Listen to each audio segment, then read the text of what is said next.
दोस्तों नमस्कार, jet plus news में आपका स्वागत है। भारत में अमेरिका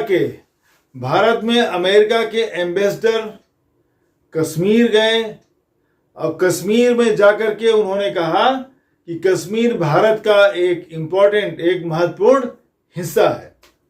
सर्जियो गोरे उन्होंने कश्मीर की यात्रा की, वहां के मुख्यमंत्री श्री उमर अब्दुल्ला से मिले और एक महत्वपूर्ण वक्तव्य दे डाला।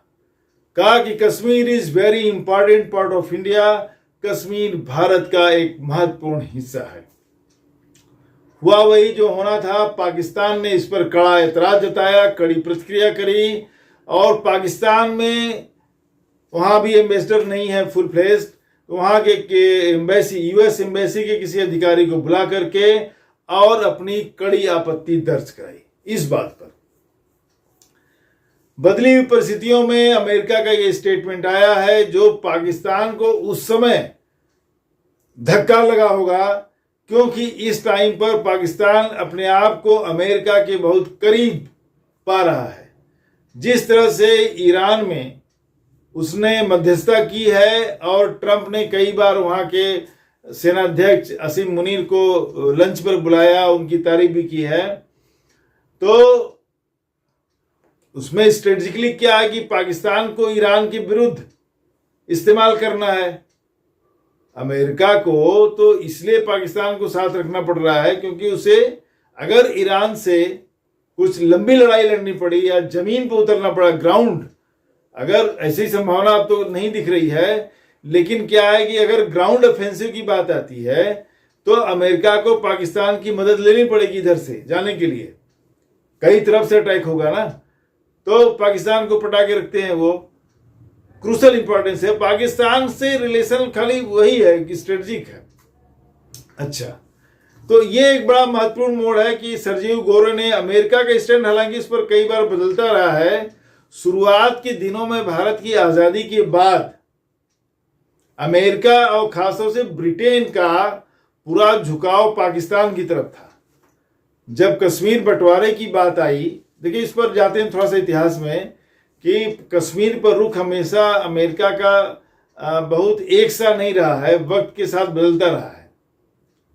आज़ादी हुई और 47 में जब वहाँ लड़ाई शुरू हो गया, जो रेडर्स आने लगे, जो छापामार आने लगे, ट्राइब्स, आदिवासियों का जो अटैक, जैसे कि पाकिस्तानी कहते हैं कि हम लोग नहीं हैं, वो क्या कहते हैं कि आदिवासी हैं, वहाँ के रहने वाले लोग हैं, जो पुंछ इलाके में मुस्लिम मेजोरिटी ट्राइब्स थी, ये उनका है। लेकिन पूरी ट्रेंड थे, उनके जो हथियार थे, जो असलहे थे, वो एडवांस लेवल के थे जो आर्मी के पास होते हैं। तो ये कहना तो बेवकूफ़ी की बात है कि इसमें आर्मी का इन्वॉल्वमेंट नहीं है। आदिवासियों को इतने एडवांस वेपन्स का हथियार कैसे मिल जाएंगे? तो महाराजा हरि सिंह उस टाइम पर महत्वाकांक्षी हो रहे थे और वो एक independent state of Jammu Kashmir को बनाना चाहते थे कि इंडिपेंडेंट रहेगा, देश रहेगा। हालांकि उस टाइम के जो वाइसराय थे, गवर्नर जनरल लॉर्ड माउंटबेटन ने उनको समझाया भी कि बहुत प्रैक्टिकल नहीं है आपका, दो देशों के बीच में आप सैंडविच बन के रह जाएंगे, इंडिपेंडेंट रहना आपके लिए बहुत उचित नहीं होगा। आप किसी में जाइए, आपकी चॉइस है, इंडिया में जाइए, पाकिस्तान में जाइए, लेकिन इंडिपेंडेंट रहेंगे तो आपको दिक्कत होगी। अच्छा, माउंटबेटन चले आए, लेकिन राजा का मन नहीं बदला। उधर जब उन्होंने रेड करना शुरू कर दिया, पाकिस्तान की तरफ से हमला शुरू हो गया, तब महाराजा ने मदद मांगी। जब मदद मांगी, बीपी मेनन थे उस टाइम पर, उनको भेजा गया। तो बीपी मेनन बोले कि भाई मदद हम किस हैसियत से करेंगे, आप हमारे साथ आएंगे तो हम आपको मदद कर पाएंगे, ऐसे हम कैसे आपकी मदद करें। और काफी उनकी जो हमलावर सेना आगे आ चुकी थी, ये तो भाग रहे थे इनकी सेना, महाराजा हरि सिंह की। तो फिर आनंद फानंद में लंबी कहानी है, उसमें इंस्ट्रूमेंट ऑफ एक्सेशन पर उन्होंने साइन किया और फिर भारत की सेना गई और उनको खदेड़ करके मार के भगाया। तो शुरुआत में कश्मीर, ब्रिटेन का रुख बिल्कुल पाकिस्तान की तरफ था और हल्का हल्का अमेरिका का भी था, बहुत क्लियर नहीं था लेकिन हल्का हल्का वहां था। अब देखिए, माउंटबेटन के कहने पर नेहरू ने पता नहीं क्या सोचा नहीं सोचा, उन्होंने यूएनओ में अपील कर दी कि यूएनओ इसमें हस्तक्षेप करे और एक और वादा कर दिया कि इसमें हम जनमत संग्रह कराएंगे। जब हालात सामान्य हो जाएंगे तो इसमें जनमत संग्रह कराया जाएगा। बाद में संविधान में आर्टिकल 370 के अंतर्गत उनको कश्मीर को विशेष राज्य का दर्जा दिया गया। ये सारा कुछ हुआ जिसको 2019 में हटाया गया। फिर सन 62 की जब लड़ाई होने लगी, जो चीन से लड़ाई थी, इसलिए अमेरिका ने भारत की मदद की थी उस टाइम पर कई तरह से। और उस मदद के पीछे भी एक कारण था कि उस टाइम पर रसिया के खिलाफ अमेरिका बहुत सारे देशों के संपर्क में था और अपना अलायंस, अपना संगठन बड़ा कर रहा था अमेरिका के, जो सी यूरोपियन नेटो बना बाद में। तो नेटो में आ जाएं लोग, ये कर लें वो कर लें, तो अपनी तरफ देशों को मिला रहा था अमेरिका। तो 62 की लड़ाई में अमेरिका ने भारत की मदद की थी। उस टाइम पर साथ दिया था, मदद भी किया था, सिर्फ साथ ही नहीं दिया था कि हाँ मौखिक बोल दिया, उस टाइम पर मदद किया था। लेकिन बाद में जब नेहरू ने नॉन अलाइंड पॉलिसी पर जोर दिया, गुटनिरपेक्ष रहेंगे, तो अमेरिका ने धुरी बना ली और अमेरिका को लगने लगा कि गुटनिरपेक्ष जो आंदोलन कहा जा रहा है कि न्यूट्रल है, एक्चुअल में ये न्यूट्रल नहीं है, ये सब सोवियत सपोर्टेड है, ऐसा माना गया, अमेरिका ने गया। तो 62 की लड़ाई में जरूर अमेरिका ने साथ दिया, लेकिन बाद में अमेरिकन राष्ट्रपतियों का रुख बदलता रहा। 71 की लड़ाई में, उसके बाद तो फ्रेंडशिप ट्रीटी हो गई सोवियत यूनियन से। जब सोवियत यूनियन से फ्रेंडशिप दोस्ती हो गई 20 साल की, तो अमेरिका के सामने स्पष्ट हो गया कि ये तो सोवियत ब्लॉक के आदमी है इंडिया के लिए। भाई हमारी तो वो डिफेंस ट्रीटी हुई ना, रक्षा समझौता हुआ कि उसमें सोवियत संघ ने ये प्रॉमिस लिखा है उसमें कि any attack on India will be considered an attack on Soviet union, लिखा था। अब देखिए क्या हुआ कि अब जो अमेरिका का कश्मीर पे रुख था उसके हिसाब से फिर होता रहा। जाहिर सी बात है, आप सोवियत यूनियन के उसमें पाले में है। 91 में जब सोवियत संघ का विघटन हो गया और उनका संगठन, उनका भय, मतलब जो भी उनका थ्रेट था, खत्म हो गया और सारा देश टूट गया। सोवियत यूनियन इतने टुकड़ों में बंट गया, 15 टुकड़ों में बंट गया। अब जो है भारत का फिर थोड़ा सा रिलेशन अमेरिका से अच्छा हुआ। तो बाद के जो राष्ट्रपति आए, अब उसमें देखिए क्लिंटन जब राष्ट्रपति बने तो उनका फर्स्ट कार्यकाल में वो कश्मीर पर उन्होंने पाकिस्तान के पक्ष में स्टेटमेंट दिया था, जो उनका पहला कार्यकाल था। उसमें जब वो गए, पाकिस्तान के राष्ट्रपति उसमें थे, शरीफ कौन था, तो उन्होंने कहा कि वी शेयर योर कंसर्न। जब कश्मीर का मामला उनके सामने रखा तो कहा कि वी शेयर योर कंसर्न। तो उस पर भारत में बड़ी प्रतिक्रिया हुई थी और यहाँ तक कि देश की संसद बुला करके एक प्रस्ताव पारित किया गया कि पूरा देश कश्मीर पर लड़ने मरने के लिए तैयार है। एक प्रस्ताव संसद से पारित हुआ अमेरिका को कड़ा मैसेज देने के लिए। संसद की बैठक हुई और संसद में ये प्रस्ताव पारित हुआ सर्वसम्मत से, दहाड़ते हुए कि कश्मीर पर पूरा देश एक है और हम इसके लिए सांस के अंतिम सांस तक हम लड़ेंगे, खून के अंतिम बूंद तक हम लड़ेंगे कश्मीर के लिए। ये मतलब हुआ कि हम एक स्ट्रॉन्ग मैसेज देना चाहते थे पूरी दुनिया को, अमेरिका को भी एंड पूरी दुनिया को, कि कश्मीर कोई हल्का फुल्का मामला नहीं है कि आप ऐसे बोल देंगे हम छोड़ देंगे। अच्छा, अब देखिए उसके बाद स्थिति बदलती रही। अब वहीं देखिए क्लिंटन के सेकेंड कार्यकाल में उनका रुख बदल गया। इंडिया आए भी, क्लिंटन आए और इंडिया में उनका विजिट था 5 दिन का।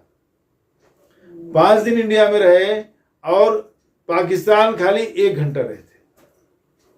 यहां से लौटते हुए पाकिस्तान गए और यहाँ की पार्लियामेंट को भी संबोधित किया था क्लिंटन ने, और उस टाइम पर बोला कि हम कोई कश्मीर पर बात करने नहीं आए हैं, हम इंडिया विजिट जो कर रहे हैं इस विजिट का कश्मीर के मैटर से कोई लेना देना नहीं है। उन्होंने पार्लियामेंट को, दोनों हाउसेस ऑफ पार्लियामेंट को संबोधित करते हुए कहा था उस टाइम, इसको स्पष्ट किया। मतलब लोग असल में इंटरनेशनल मीडिया ये अज्यूम कर रही थी या ऐसा स्पेकुलेशन चल रहा था कि जैसे ये मीडिएट गए हैं, इंडिया गए हैं तो ये मीडिएट करेंगे कश्मीर को, क्योंकि कई बार अमेरिकी राष्ट्रपतियों ने इस बात की पेशकश की कि इंडिया पाकिस्तान के बीच जो डिस्प्यूट है उसको हम मीडिएट करना चाहते हैं अगर लोग चाहें तो। ये तो ट्रम्प ने भी कहा कि भारत पाकिस्तान का डिस्प्यूट या साउथ एशिया में कहीं भी जो डिस्प्यूट है उसको हम मीडिएट करने के लिए तैयार हैं। लेकिन इंडिया का हमेशा से रुख स्पष्ट रहा है कि ये बायलैटरल इशू है, ये दो पक्षी मामला है और दोनों पक्षों के बीच ही कोई बात हो पाएगी। तीसरे पक्ष का दखल हमें मंजूर नहीं है। ये भारत का स्पष्ट रुख रहा है, इंटरनली भी और एक्सटर्नली भी। अंतर्राष्ट्रीय मंचों पर भी भारत ने हमेशा अपना रुख स्पष्ट किया है कि ये बायलैटरल है, ये दो पक्षी मसला है और दो पक्षी बातचीत से ही हल निकलेगा। इसमें हम तीसरे का दखलंदाजी नहीं चाहते। पाकिस्तान को चाहता है कोई आ जाए कर दे। तो अमेरिका का रुख हमेशा उतना स्पष्ट नहीं हुआ करता था, परिस्थितियों के अनुसार होता था। सोवियत यूनियन ने हमेशा साथ दिया था, 21 बार वीटो किया उसमें सिक्योरिटी काउंसिल में। तो इस तरह से कश्मीर में अच्छा क्या है कि आज ऐसा क्यों जरूरत पड़ गई कि वहाँ के एम्बेसडर वहाँ गए और उन्होंने सर्जियो गोर उन्होंने जाकर के स्टेटमेंट दिया। एक्चुअली क्या हुआ है कि जो पीओके के हालात चल रहे हैं, जो पाकिस्तान अधिकृत कश्मीर है, पाकिस्तान के कब्जे वाला जो कश्मीर है, उसकी जो हालात हैं, कहा जा रहा है कि 5000 के आसपास लोग मारे गए हैं। जो पाकिस्तानी आर्मी ने चारों तरफ से पीओके को घेर करके और अंधाधुंध गोली निहत्थे लोगों पे चलाई है। भारी संख्या में लोग मारे गए हैं, आंकड़े जो भी हो सकते हैं।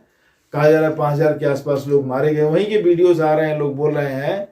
उससे महत्वपूर्ण बात यह है कि इंडिया के पक्ष में नारे लगाए जा रहे हैं कि पीओके बनेगा हिंदुस्तान, पीओके बनेगा हिंदुस्तान, पीओके बनेगा हिंदुस्तान। कई वीडियो ऐसे आ रहे हैं जिसमें पीओके के लोग अपील कर रहे हैं कि अरे गवर्नमेंट ऑफ इंडिया, आप इंडियन आर्मी भेजिए, हमें बचाइए, इंडियन आर्मी भेजिए, हमारी मदद कीजिए। वहां से मदद की अपील आ रही है। कई महिलाओं की वीडियो है रोते हुए, क्योंकि उनको लाशों को भी नहीं दे रही है। जो पाकिस्तान की आर्मी है वो तो जानवर आर्मी है, वो कोई इंसानों की आर्मी थोड़ी, ये सब जानवर है। अब लाशों मारा भी और लाशों को भी उठा ले गए और दे भी नहीं रहे हैं, वो फेंक फाक देंगे कहीं पर। तो वो कह रहे हैं डेड बॉडीज को वापस कर दो। लेडीज रो रही हैं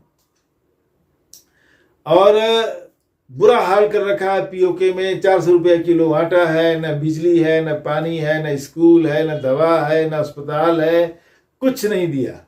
70 सालों में पीओके में उन्होंने कुछ नहीं दिया, चूस अलग लिया। सारे जो मिनरल्स और सारा जो वहाँ खुदाई जो भी है वहाँ एक्सट्रैक्ट करके निकाल लिया। आर्मी का कंट्रोल है, सुनवाई कुछ नहीं है और मतलब एक्सट्रीम पॉवर्टी केस में है। वहीं देखिए भारत में कश्मीर का क्या हाल है। इधर एक तरफ लाइन है, एक तरफ यहाँ जगमग जगमग लाइटें चल रही हैं, पुल बन रहे हैं, हॉस्पिटल बन रहे हैं, सड़कें पक्की हैं। वहाँ क्या है, चारों तरफ अंधेरा है, कुछ नहीं है, न अस्पताल है, न दवाई है, न बिजली है, न पानी है, कुछ नहीं है, न काम है। तो अब कंपैरिजन कर रहे हैं, तो इंडिया के पक्ष में नारे बुलंद हो रहे हैं। वो कह रहे हैं भाई कि हमें हमको वही ठीक है। बात भी सही है कि तुम खाली कश्मीर एक की मुस्लिम स्टेट है, इस नाते ले हमारा हिस्सा है। तुमने दिया क्या कश्मीर को? सिवाय पॉवर्टी के, गरीबी देने के अलावा, मजबूरी लाचार बनाने के अलावा उनको क्या दिया आपने? कुछ नहीं दिया। अब यहाँ के कश्मीर में देखो लहरा प्रॉस्पेरिटी हो रही है, तरक्की हो रही है। हजारों करोड़ लगा के ब्रिज बनाए गए हैं, पुल बनाए गए हैं आने जाने के लिए, लाइटें चल रही हैं, अस्पताल बनाए गए हैं, सड़कें बन रही हैं, स्कूल चल रहे हैं, लोग तरक्की कर रहे हैं, काम कर रहे हैं, लड़के नौकरी पा रहे हैं, जॉब कर रहे हैं, काम धंधा कर रहे हैं, लोगों का रोजी रोटी चल रहा है, लोग सुखी हैं। अब कंपैरिजन हो रहा है। जब कंपैरिजन हो रहा है और पीओके के लोग कह रहे हैं कि पाकिस्तान से तो हमारा कोई लेना देना नहीं है, हम कश्मीरी हैं, हम डिसाइड करेंगे हमें किधर रहना है, we are not Pakistanis, we are Kashmiris. तो अब पाकिस्तान भी भारी पड़ रहा है उनका दावा और बदलती परिस्थितियां हैं सामने। अमेरिका का रुख भी बदला है, देखते हैं आगे क्या होता है। अब जो भी परिस्थिति बनी है वो पाकिस्तान की अपनी करतूत है कि सिर्फ लोन लेना और बंदूकें खरीदना, लोन लेना, हथियार खरीदना। 90% पैसा लोन का कौन होता है? पाकिस्तानी आर्मी के अफसर। पाकिस्तानी आर्मी के अफसर करोड़पति अरबपति होते हैं, क्योंकि सब लूट रहे हैं। पाकिस्तान की आर्मी सबसे बड़ी लुटेरी है। पाकिस्तान का सारा पैसा, सारा धन संपदा सिर्फ आर्मी लूट कर ले गई है।